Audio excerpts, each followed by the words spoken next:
What is the connection between an Adhir Ranjan Chaudhary, Ranveer Singh and a Mahua Moitra? None apparently. One could argue that what could possibly bind a Bollywood A-grader and in-house Congress loyalist and a fiery opposition speaker?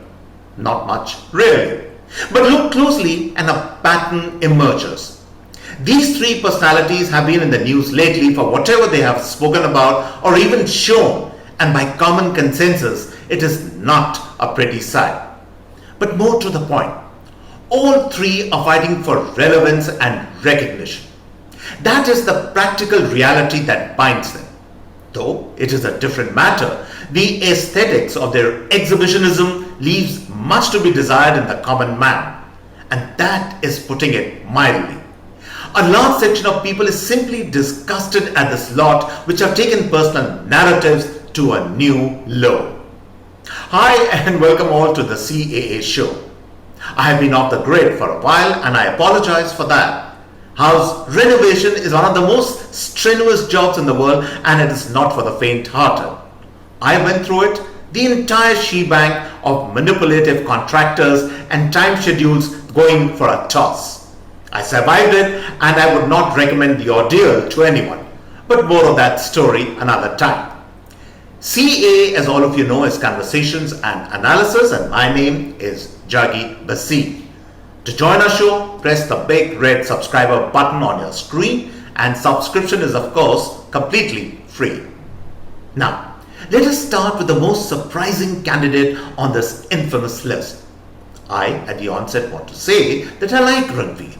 What is there not to like about him?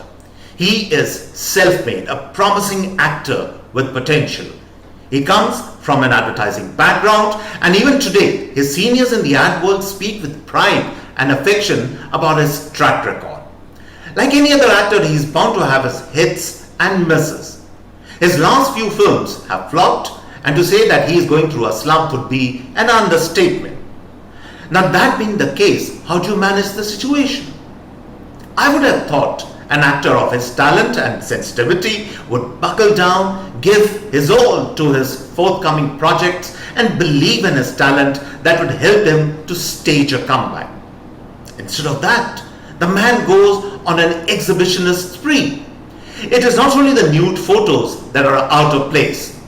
The entire narrative of wearing outsized sunglasses, polka dot outrageous dresses, acting wacko and pretending to be uber cool is a complete put on, artificial, unconvincing, and he ends up projecting a bizarre, out of character role model for his numerous fans.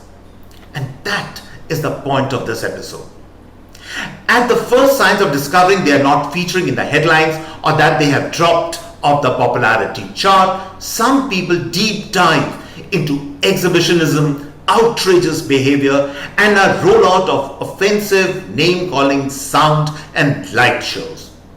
Mahua Moitra, despite her corporate background and education, specializes in offensive name-calling and speeches couched in Oxbridge intonation, the references and subtleties of which are thankfully lost on many, including these team members of Parliament. I say thankfully, because it is borderline abuse to listen to such profanities like asking the BJP to drink Gaumutra shots. And then take the case of the gentleman called Adhir Ranjan Chaudhary. For me, the most offensive part of what he said about the president was not what he said, because frankly, I expect nothing better from a man of such poor taste and rudeness personified. For me, the most shocking point of the entire Rashtra Patni episode is that the man continues to be a prominent leader of the Congress party in Lok Sabha. What does it say of the people who put him in there and their abiding faith in him? Think about it. The moot question really is, why do these people behave the way they behave? What idea of philosophy emboldens them to do all this? And you have your answers when you look closely and you find they all belong to that tribe of liberal secularists, cancel culture woke or wokers, or whatever fancy now terminology grouping such people are known by these days. And not to forget the main point that such people are losing their relevance with each passing day.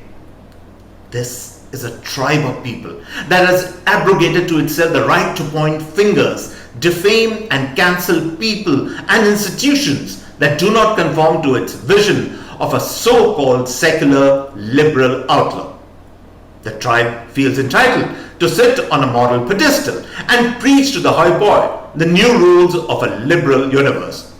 And in their private space and public outreach, such people do not hesitate to play the communal card, shock and embarrass all by their exhibitionism, vulgar displays of intemperate language and behavior. This is the contradiction of our times, and we are living through it. And in our country, this import has quite a few takers. This is not the last we will be hearing from such people. It could be only the beginning of a very long, tiresome and polarizing chapter in our public life. And so on this note, I come to the end of this episode of the CAA Show. Hope you really enjoyed this particular episode.